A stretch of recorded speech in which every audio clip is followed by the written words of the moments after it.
আজকের recipe Rathyatra special আটার মালপোয়া। মালপোয়া তো আমরা ময়দা দিয়ে খেয়ে থাকি, কিন্তু এই মালপোয়াটা আটা দিয়ে তৈরি হয়। পুরীতে শ্রী জগন্নাথ দেবকে এই মালপোয়াটা কিন্তু 56 ভোগের একটা ভোগ হিসেবে নিবেদন করা হয়। তো আজকে আমি সেটাই তোমাদের সঙ্গে শেয়ার করব একটু স্পেশালভাবে। দেখতে থাকো।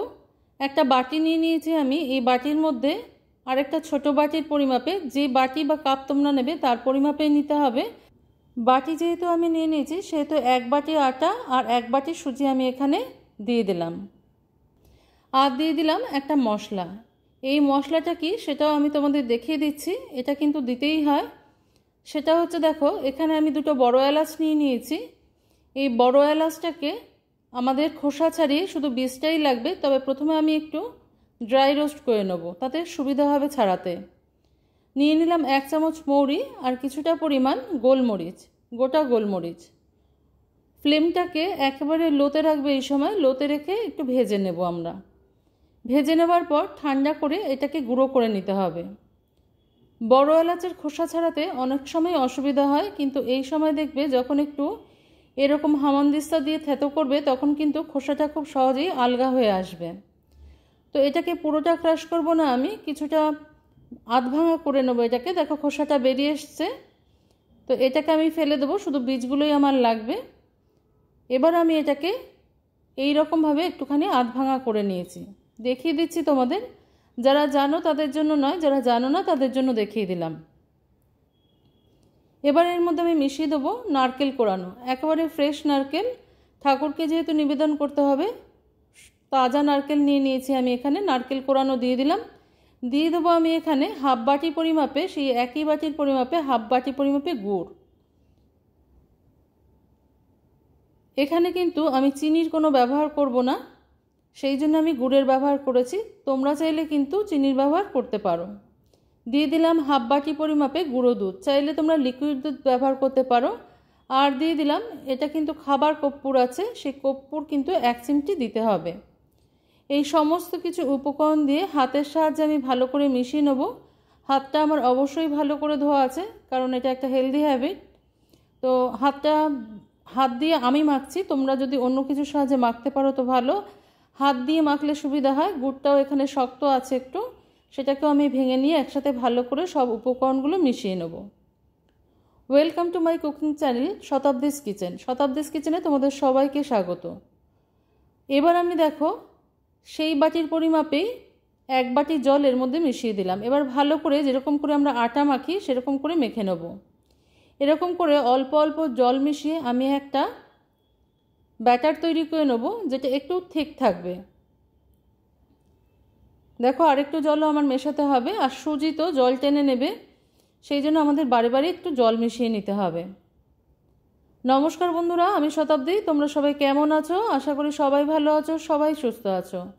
আমার নতুন বন্ধু, আমার পুরনো বন্ধু, সবাইকে অনেক অনেক ধন্যবাদ। শুভ রথযাত্রা, সবার জন্য অনেক অনেক শুভেচ্ছা ও শুভকামনা রইল। তো আমি এখানে ঠাকুরকে নিবেদন করার জন্য কিন্তু মালপোয়া বানিয়ে নিচ্ছি, আর এই মালপোয়াটা আমি আটা দিয়ে বানাচ্ছি।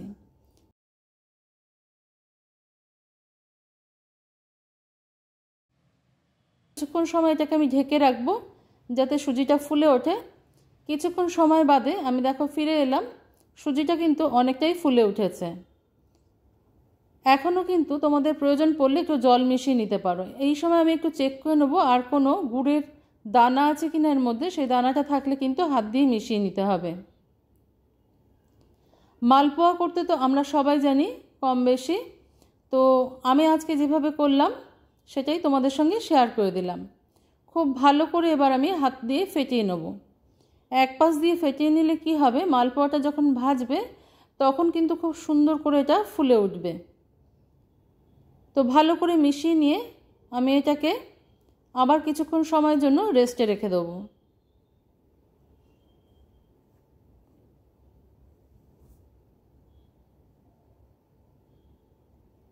কেউ যদি কোনো দিন আটার মালপোয়া না করে থাকো, একবার এইভাবে ট্রাই করে দেখতে পারো কিন্তু বাড়িতে।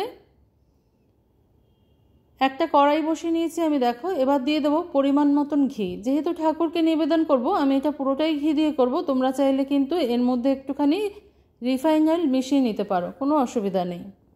তবে আমি এটা ঘি দিয়ে করব বলে সম্পূর্ণটাই ঘি দিয়ে করলাম। ঘিটা একটুখানি মেল্ট হয়ে যাওয়ার পর, যেহেতু এখন প্রচণ্ড গরম সেহেতু ঘি মেল্ট হতে কিন্তু খুব সময় নেবে না। তো ঘিটা যখন মেল্ট হয়ে যাবে, সামান্য একটু উষ্ণ হয়ে আসবে, সেই সময় আমি এই ঘিয়ের থেকে কিছুটা পরিমাণ ঘি নিয়ে নেব।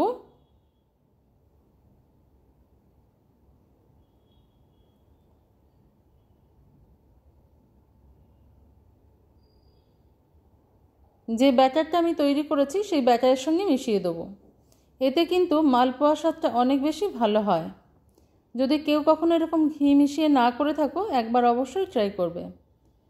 ঘিটা গরম হয়ে গেছে কিনা বোঝার জন্য আমি একটু ব্যাটার থেকে দিয়ে দিলাম। দেখো, যখন হয়ে যাবে ঘিটা গরম সম্পূর্ণ, তখন কিন্তু এই ব্যাটারটা নিজের থেকে উপরে উঠে আসবে। এবার আমি একটু একটু করে আমি হাতাটার সাহায্যে দিলাম। তোমাদের কাছে যদি ওই ডাব্বু হাতে থাকে ওই দিয়ে দিতে পারো, কোনো অসুবিধা নেই। প্রথম কয়েকটা একটু ফুলতে চাইবে না, কিন্তু পরেরগুলো কিন্তু যখন ঘিয়ের টেম্পারেচার বা তেলের টেম্পারেচারটা ঠিক হয়ে যাবে তখন কিন্তু আপনা থেকেই ফুলে উঠবে। যাই হোক, আমি এক এক করে সবকটা মালপোয়া কিন্তু ভেজে নেবো এরকম করে। সমস্তটা দেখাতে গেলে ভিডিওটা অনেক বড় হয়ে যাবে। ভিডিওটা না টেনে দেখার অনুরোধ রইল তোমাদের কাছে।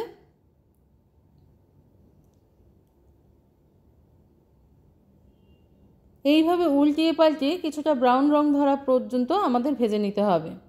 তো আমি একটার পর একটা দিয়ে এরকম করেই ভেজে নেব সবগুলো মালপোয়া।